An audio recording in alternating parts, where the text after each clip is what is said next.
দ্বাদশ শ্রেণীর একটি গুরুত্বপূর্ণ কবিতা কবি জীবনানন্দ দাশের শিকার। এই কবিতা তোমরা ইউটিউবে বিভিন্ন চ্যানেলে হয়তো দেখেছ, কিন্তু তোমাদের আমি এইটুকু অন্তত গ্যারেন্টি দিতে পারি, এটা দেখার পর বলবে যে বোধহয় নতুন কিছু জানলাম।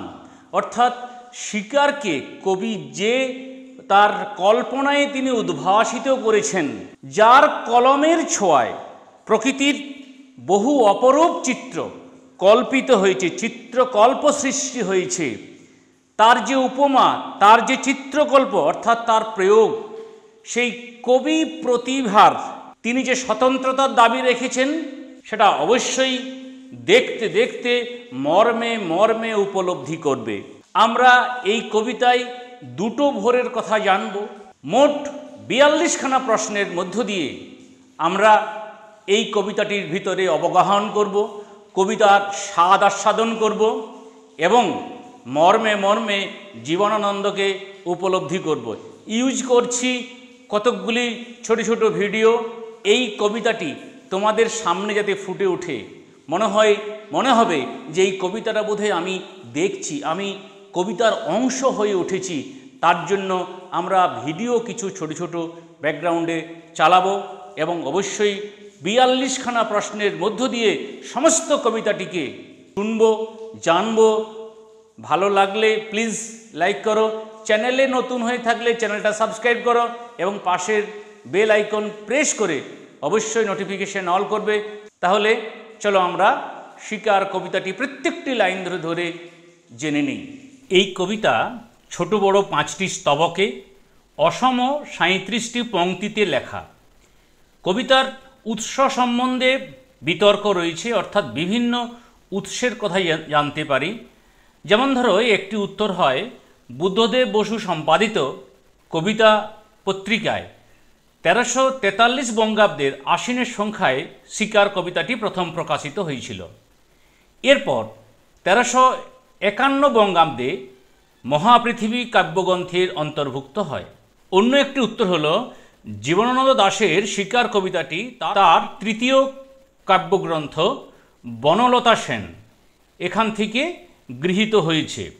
অর্থাৎ পরীক্ষাতে যদি এমন প্রশ্ন পড়ে তাহলে তুমি বনলতা সেন অথবা মহাপৃথিবী যে কোনো একটি উত্তর লিখলেই পুরো নম্বর পাবে। তাহলে আমরা কবিতার বিষয়ে চলে আসি। কবিতাটিতে দুটি ভোর শব্দ পাব।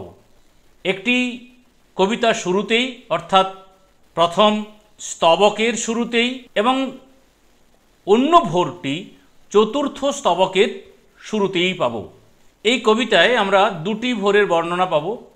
প্রথম ভোরে দেখব প্রকৃতির অপরূপ সৌন্দর্য এবং দ্বিতীয় ভোরে দেখব একটি হৃদয় বিদারক মর্মান্তিক ঘটনা।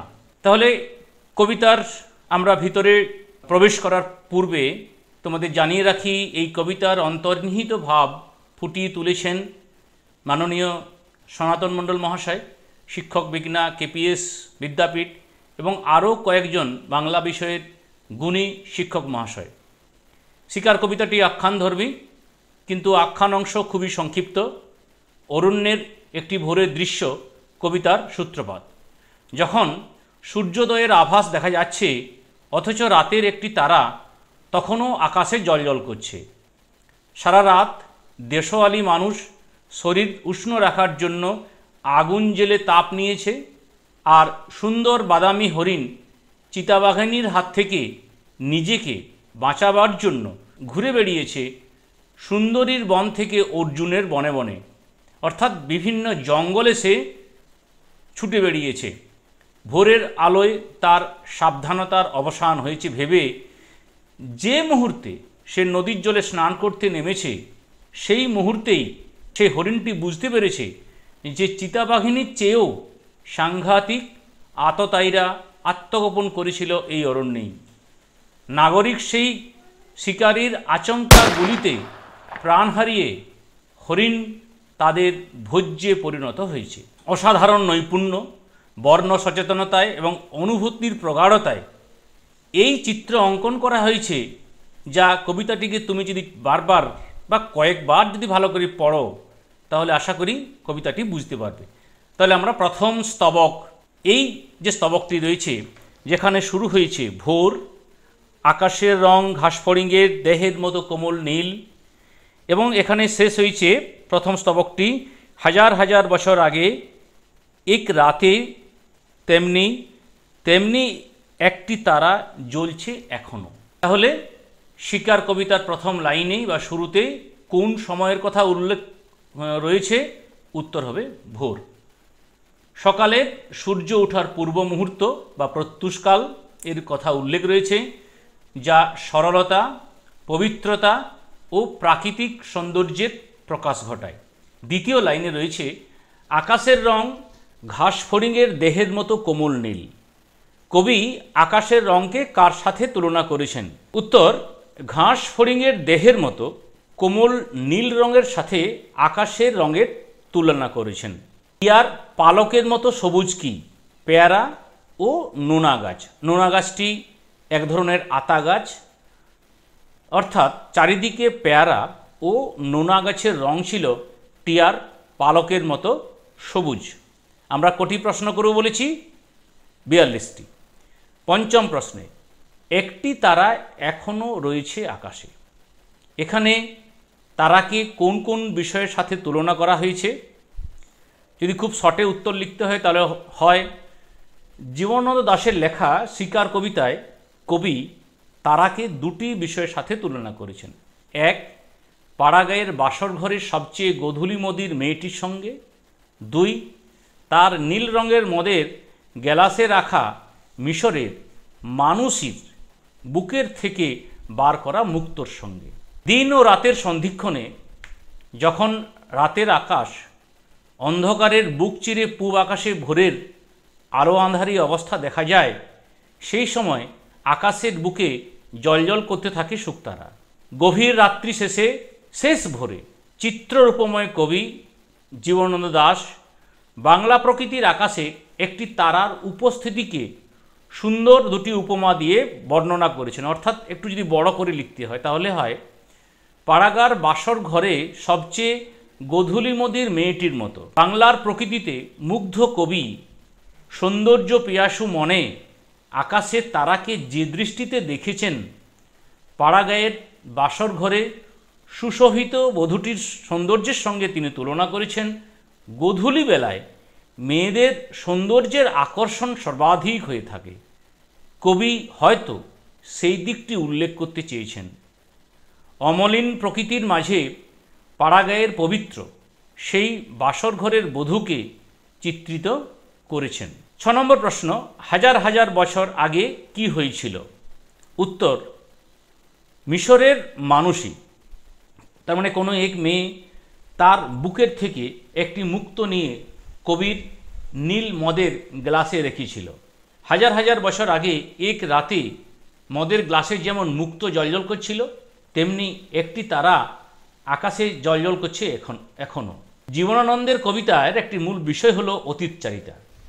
যেমন ধরো একটি কবিতার লাইন যদি বলি, হাজার হাজার বছর ধরেই আমি পথ হাঁটিতেছি পৃথিবীর পথে, সিংহল সমুদ্র থেকে নিশীথের অন্ধকারে মালয় সাগরে অনেক ঘুরেছি আমি, বিম্বিসার অশোকের ধূসর জগতে। পাড়াগাঁ থেকে কবি চলে এলেন মিশরে। সেখানে দেখলেন এক আধুনিকা নারীকে তিনি নিয়ে এসেছিলেন মিশরের, তার মানে মিশরের মানুষীকে নিয়ে এলেন।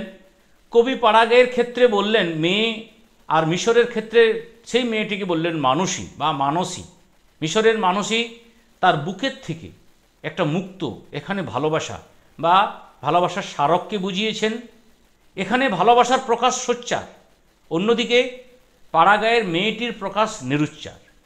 নীল মদের গ্লাস বলতে এখানে বোঝানো হয়েছে মোহ, মাদকতা, মত্ততা। এটার মধ্যেও প্রেমের একটা স্নিগ্ধ উচ্ছ্বাস আছে যা জ্বলজ্বল করছে। 7 নম্বরে প্রশ্ন রয়েছে, তেমনই একটি তারা আকাশে জ্বলছে এখনও। তারার উজ্জ্বলতাকে কবি কিসের সাথে তুলনা করেছেন?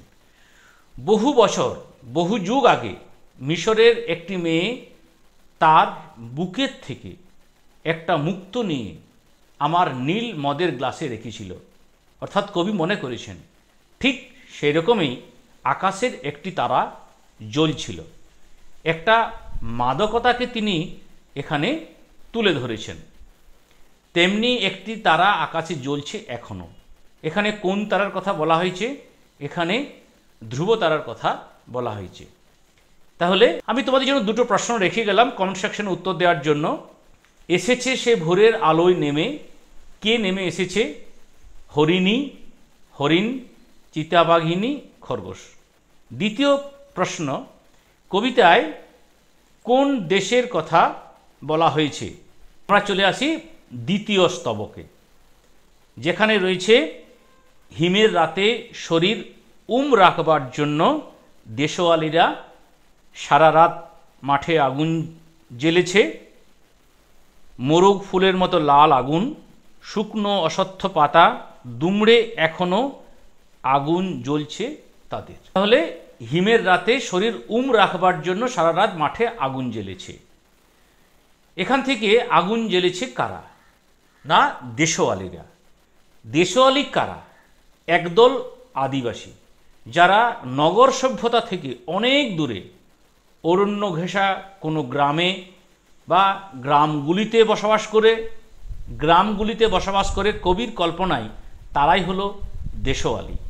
অবশ্যই দেশওয়ালি একটি সম্প্রদায় রয়েছে, কিন্তু কবিতায় এখানে কবি দেশওয়ালি বলতে যারা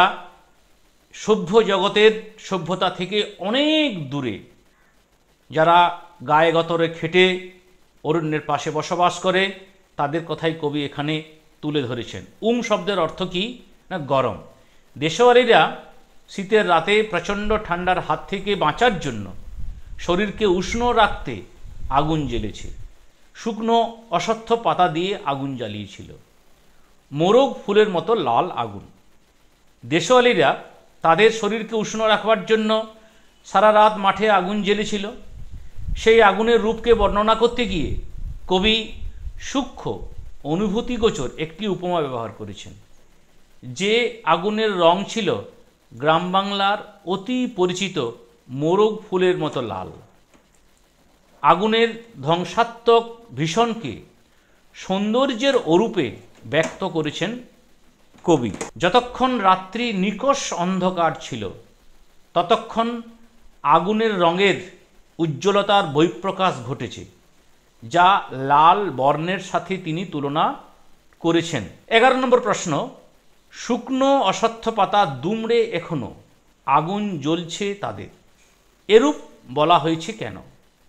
হিমের রাতে, অর্থাৎ খুব ঠান্ডা পড়েছে, সেই রাতে সরল শান্ত দেশওয়ালিরা জীবন সত্তাকে স্থায়ী রক্ষণের জন্য যে উজ্জ্বল আগুন জ্বেলেছিল, ক্রমশই সেই অশ্বত্থ পাতা তার শেষ নির্যাস দান করে বিকৃত ও মলিন হয়ে চলেছে। কবি সেই অশ্বত্থ গাছের পাতাকে বর্ণনা করতে গিয়ে এই চরণটি ব্যবহার করেছেন। চলে আসি আমরা তৃতীয় স্তবকে, যেখানে রয়েছে সূর্যের আলোয় তার রং কুমকুমের মতো নেই আর। এখান থেকে শুরু করে ময়ূরের সবুজ নীল ডানার মতো ঝিলমিল করছে। তাহলে সূর্যের আলোয় তার রং কুমকুমের মতো নেই আর। কার সঙ্গে এই রঙের তুলনা করা হয়েছে? না, দেশওয়ালিদের জ্বালানো আগুনের সাথে। সূর্যের আলোয় তার রং কুমকুমের মতো নেই আর।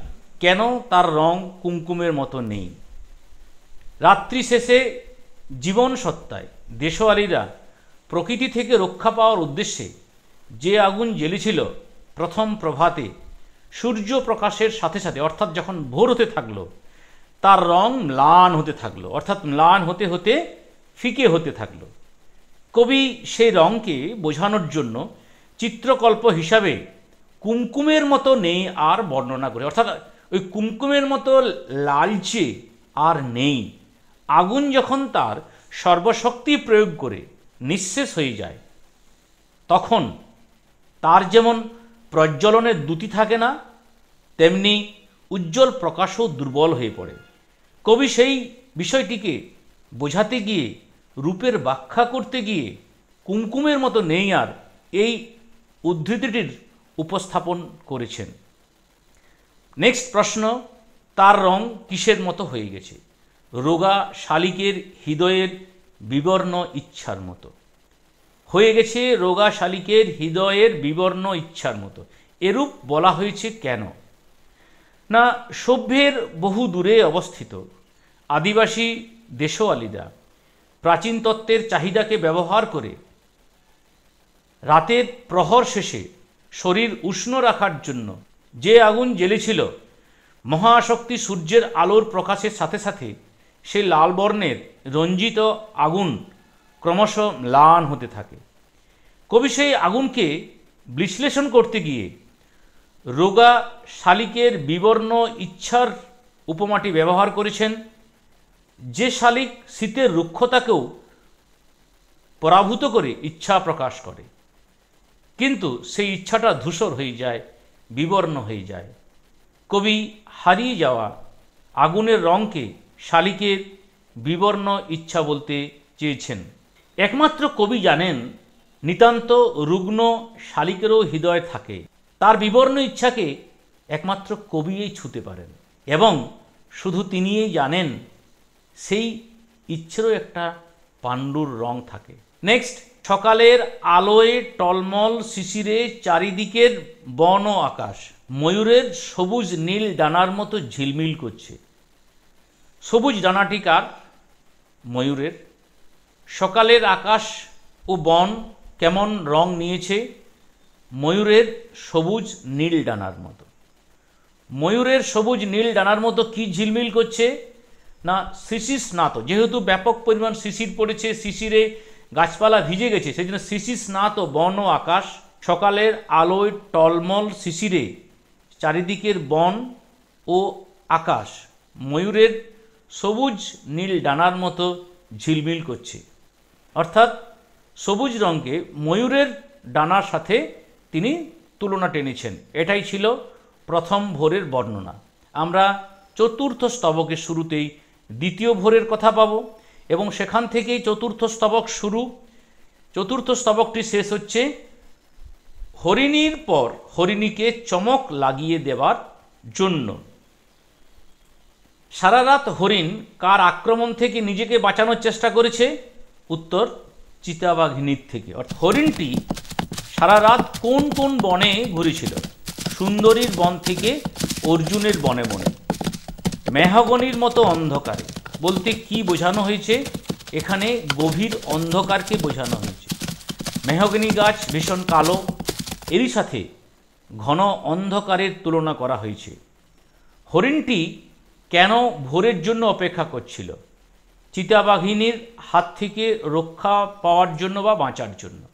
আসলে নক্ষত্রবিহীন অন্ধকারে, মানে কোনো নক্ষত্র নেই, একটি তো নক্ষত্র দেখা গিয়েছিল, রাতের অন্ধকারে সে চিতাবাঘিনীর আক্রমণ থেকে নিজেকে রক্ষা করেছে।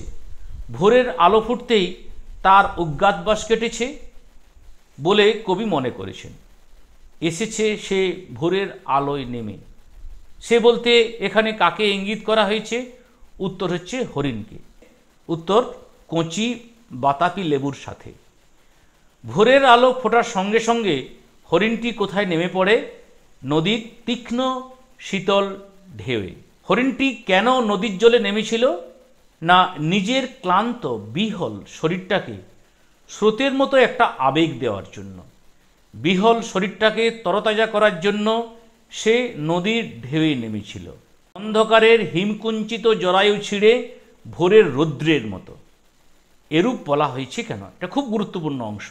চিত্ররূপময় কবি জীবনানন্দ দাশ তার সমস্ত কাব্যজগতে অসংখ্য ইমেজ এবং উপমা ব্যবহার করে গেছেন।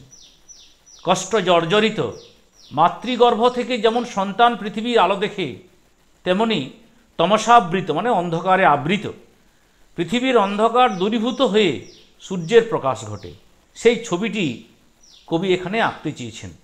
অর্থাৎ হিমের পরশে শীতার্তে রক্তে মাংসে গড়া জীবন কুঞ্চিত হয়। এখানে কুঞ্চিত জরায়ু থেকে জীবন সত্তার উজ্জ্বলতার প্রকাশকে বোঝাতে চেয়েছেন। অন্ধকার দূরীভূত হওয়ার ঘটনাকে বোঝাতে চেয়েছেন কবি এখানে। জরায়ু থেকে যখন নবজাতকের আবির্ভাব হয়, তখন নবজাতককে অনেক লড়াই করতে হয়। লড়াই করে সে পৃথিবীতে আসে। ও জীবন ধারণের জন্য শ্বাস নেয়। এখানে হরিণটিও অনেক লড়াই করেছে তার প্রাণকে বাঁচানোর জন্য, অর্থাৎ তার পুনর্জন্ম হয়েছে। হরিণের লড়াইয়ের সাথে কবি তুলনা করেছেন নবজাতকের লড়াই। মাতৃগর্ভের অন্ধকার থেকে আলোয় আসতে যেমন কষ্ট, তেমনি প্রচণ্ড কষ্ট করে সারা রাত পার করে ভোরের আলোয় আসতে পেরেছে ওই বাদামি সুন্দর হরিণটি। এখানে হরিণের নবজন্ম হলো। চিতাবাঘিনীর হাত থেকে নিজেকে বাঁচালো, ভোর তাকে বাঁচতে সাহায্য করল। জরায়ু থেকেই জন্ম হয় একটি শিশুর বা নবজাতকের। হরিণের জন্মান্তরকে বোঝানোর জন্য জরায়ু শব্দটি কবি এখানে এনেছেন, একটা বিস্তীর্ণ উল্লাস পাওয়ার জন্য। বলতে কি বোঝানো হয়েছে না, শিকার কবিতায় বর্ণিত দ্বিতীয় ভোরে বাদামি হরিণ যখন সারা রাত নিজেকে বিপদমুক্ত করে বাঁচার আশ্বাস পেয়েছিল, কবি তার সেই জীবনবেদকে বোঝানোর জন্য উদ্ধৃতাংশটি ব্যবহার করেছেন। মহানিশির অন্ধকার থেকে বাদামি হরিণ যখন নিজের জীবন শক্তি দিয়ে চিতাবাঘিনীর হাত থেকে রক্ষা পাওয়ার উদ্দেশ্যে এ বন থেকে ও বনে ছুটে বেরিয়েছে, সেই নিশি অবসানে সুন্দর একটি ভোরের অপেক্ষা করছিল, যার মধ্যে তার অতৃপ্ত বাসনা ও উল্লাস পূরণ হবে। নীল আকাশের নিচে হরিণটি কেমনভাবে জেগে উঠেছিল, সূর্যের সোনার বর্ষার মতো। কবিতায় ভোরের পটভূমিতে উন্মুক্ত হরিণকে সূর্যের সোনার বর্ষার সাথে তুলনা করা হয়েছে। সারা রাতের সমস্ত ক্লান্তি কাটিয়ে ভোরের আলোয় হরিণটি উজ্জ্বল সূর্যালোকের মতো প্রাণবন্ত হয়ে ওঠাকে বোঝাতে কবি এই উপমাটি ব্যবহার করেছেন। সাহসে সাধে হরিণটি কি করতে চেয়েছিল, খুব গুরুত্বপূর্ণ জায়গা। একটা জীবন ফিরে পাওয়ার পর তার অতৃপ্ত বাসনা এখানে মেটাতে চেয়েছে, হরিণীর পর হরিণীকে চমক বা মুগ্ধ করার জন্য। সুন্দর বাদামি হরিণ মেহগনির মতো অন্ধকার রাতে চিতাবাঘিনীর হাত থেকে রক্ষা পাওয়ার জন্য বনে বনে ঘুরে বেরিয়েছে। চিতাবাঘিনীর তাড়নায় সে ক্লান্ত বিহল, সারা রাত তার ঘুম নেই, বিনিদ্র রাত। সে তার ক্লান্ত অবসন্ন শরীরটাকে ভোরের এক মায়াবী আলোয় নদীর তীক্ষ্ণ শীতলে আবিষ্ট করতে চেয়েছে। ভোরের আলোয় স্নান করে নতুন প্রাণের উল্লাস পেয়েছে। সে সূর্যের সোনার বর্ষার মতো জেগে উঠেছে। ভোরের আলোয় মৃত্যু ভয় থেকে মুক্ত হয়ে আত্মপ্রকাশের আনন্দ হরিণীর পর হরিণীকে চমক লাগিয়ে দেওয়ার জন্য, নিজেকে আকর্ষণীয় করে তোলার জন্য। জীবন তৃষ্ণার জৈবিক তাড়নার কারণে ওই হরিণটি হরিণীর পর হরিণীদের মুগ্ধ করতে চেয়েছিল। পঞ্চম স্তবক, শেষ স্তবক, একদম লাস্ট প্যারা, একটা অদ্ভুত শব্দ। নদীর জল মচকা ফুলের পাপড়ির মতো লাল। শেষে রয়েছে হিম নিষ্পন্দ নিরপরাধ ঘুম। এখানেই যত কবির কষ্ট। একটা অদ্ভুত শব্দ, উৎস কি না, উত্তর হচ্ছে হরিণটি গুলিবিদ্ধ হওয়ার শব্দ বা বন্দুকের গুলির শব্দ। শব্দটিকে কেন অদ্ভুত মনে হয়েছিল? শান্ত বন্য প্রকৃতির সঙ্গে বন্দুকের গুলির শব্দ একেবারে সামঞ্জস্যপূর্ণ ছিল না, তা ছিল সম্পূর্ণ অপরিচিত। তাই এই শব্দটিকে অদ্ভুত বলে মনে হয়েছে প্রকৃতির কাছে। কবি সেটিই ফুটিয়ে তুলেছেন। চিতাবাঘিনীর চেয়েও হিংস্র জন্তু যে দিনের আলোয় অসংকোচে দূর থেকে প্রাণঘাতী আগ্নেয়াস্ত্র ব্যবহার করতে পারে, তা বোধহয় হরিণের জানা ছিল না। অরণ্যে কারোরই জানার কথা নয়। সেই জন্যই শেষ স্তবকের প্রথম পংক্তি একটি অদ্ভুত শব্দ। নদীর জল কেমন বর্ণ ধারণ করেছিল? উত্তর, মচকা ফুলের পাপড়ির মতো লাল বর্ণ ধারণ করেছিল। আগুন জ্বলল আবার, খুব গুরুত্বপূর্ণ প্রশ্ন। দ্বিতীয়বার আগুন জ্বলল কেন?